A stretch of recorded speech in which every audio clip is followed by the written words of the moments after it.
la Banque centrale du Mozambique a indiqué avoir placé Mozabanco sous administration provisoire. Cette décision a été prise afin de protéger les épargnants et les autres créanciers de l'institution. La chute des prix des matières premières, notamment le gaz qui constitue l'un des piliers de ses projections de croissance, a porté un coup dur aux revenus en devises du Mozambique.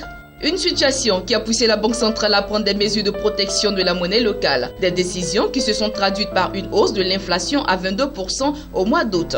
Face à une dégradation de sa position extérieure, le pays a sollicité un appui du Fonds monétaire international. Cependant, la découverte des dettes cachées a poussé l'institution de Bretton Woods à suspendre une facilité de 300 millions de dollars qu'elle s'apprêtait à accorder au pays, plaçant le système financier mozambicain dans une situation délicate. Toutefois, le cas Mozabanco sera suivi de près par Novobanco, qui en est actionnaire à hauteur de 49%.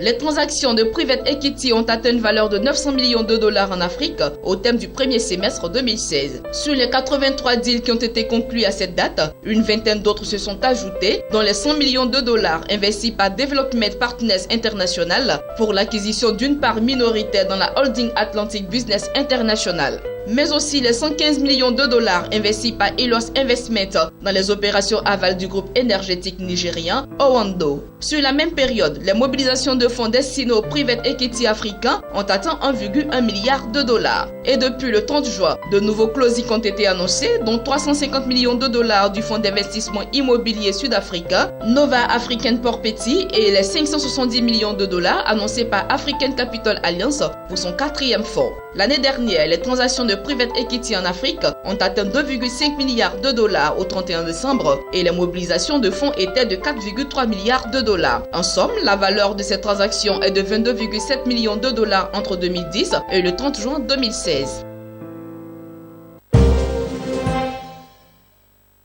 Le fonds de capital investissement Coris Management a effectué la cession de ses participations détenues dans deux institutions bancaires que sont Atlantic Business International et Bridge Bank Group Côte d'Ivoire. Présente dans 7 des 8 pays de l'UEMOA, la banque comptait plus de 670 000 clients en fin 2015. C'est donc dans le cadre d'une opération de restructuration entamée en décembre 2012 que Coris Management est entré au capital de l'Ivoirien Atlantic Financial Group à travers son troisième fonds sous gestion, le fonds Coris Croissance, ce qui lui a permis de détenir 2,6% du capital d'Atlantic Business International après le swap des 5,2% d'actions de cette banque. Le fonds Coris Croissance a donc cédé ses parts au profit de la Banque centrale populaire marocaine. Cette sortie de Coris a donc été contractualisée au profit de Bridge Bank Group West Africa.